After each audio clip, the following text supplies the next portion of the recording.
ഒരു കാര്യം ഇഷ്ടമാണെന്ന് പറഞ്ഞാൽ അതിന് പൈസ കിട്ടുമോ? ഇഷ്ടമായതുകൊണ്ട് പൈസ കിട്ടില്ല അല്ലേ? ഇഷ്ടമാണ് നമുക്ക് ചെയ്യാൻ, നമുക്കത് ഭയങ്കര പാഷനാന്നൊക്കെ നമ്മൾ പറയും, പക്ഷെ അതിന് പണം കിട്ടില്ല. എക്സാമ്പിൾ പറയുകയാണെങ്കിൽ നമുക്ക് നന്നായി ഡ്രോയിങ്സ് അറിയാം അല്ലേ? പല കുട്ടികൾ നമ്മൾ കാണാറുണ്ട്, നന്നായിട്ട് മെഹന്തി ഇടുന്ന ആളുകളെ കാണാം, നന്നായിട്ട് ചിത്രം വരയ്ക്കുന്നവരെ കാണാം, നന്നായിട്ട് ക്രാഫ്റ്റ് വർക്ക് ചെയ്യുന്നവരെ കാണാം. ഇവരൊക്കെ വെറുതെ ഇങ്ങനെ തമാശക്ക് അത് ചെയ്യുന്നു പോകുന്നതാണ്. അതേ സമയത്ത് അത്ര തന്നെ കഴിവില്ലാത്ത കുട്ടികൾ കാണാം, അത് വെച്ചുകൊണ്ട് നന്നായിട്ട് ഇൻകം ഏൺ ചെയ്യുന്നു. അതെങ്ങനെ സംഭവിക്കുന്നത്? ആ കുറച്ച് കഴിവ് അല്ലെങ്കിൽ കിട്ടിയ ആ ചെറിയൊരു കഴിവുണ്ടല്ലോ, ആ കഴിവിനെ നിരന്തരം പ്രാക്ടീസ് ചെയ്തുകൊണ്ട് അതിനെ ഡെവലപ്പ് ചെയ്യുകയും അതോടൊപ്പം അതിനെ സെല്ല് ചെയ്യാൻ പഠിക്കുകയും ചെയ്യുമ്പോഴാണ് ആ ഒരു ഇഷ്ടത്തെ വരുമാനമാർഗമാക്കി മാറ്റാൻ പറ്റുന്നത്.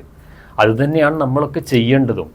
നമുക്ക് പലപ്പോഴും നമുക്കറിയാത്ത കുറേ എന്തിൻ്റെയൊക്കെ പുറകെ പോകുന്നതിന് പകരം നമ്മുടെ അകത്ത് കിടക്കുന്ന ഇഷ്ടങ്ങളെ നമുക്ക് സെല്ല് ചെയ്യാൻ പഠിക്കുക എന്നുള്ളതാണ്. അവിടെ സക്സസ് ആയിക്കഴിഞ്ഞാൽ നല്ല ഇൻകം ഏൺ ചെയ്യാൻ കഴിയും, ഇഷ്ടത്തോടു കൂടി ബോറടിക്കാതെ ചെയ്യാനും കഴിയും. എല്ലാവരുടെ ഉള്ളിലും അങ്ങനെ എന്തെങ്കിലുമൊക്കെ ഉണ്ടാവും, അതിനെ തിരിച്ചറിയാൻ സമയം കൊടുക്കുക എന്നുള്ളതാണ്.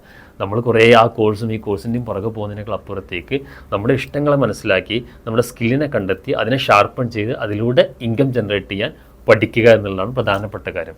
അങ്ങനെ താല്പര്യമുണ്ടെങ്കിൽ താഴെ കാണുന്ന വാട്സപ്പ് നമ്പറിൽ മെസ്സേജ് അയക്കും.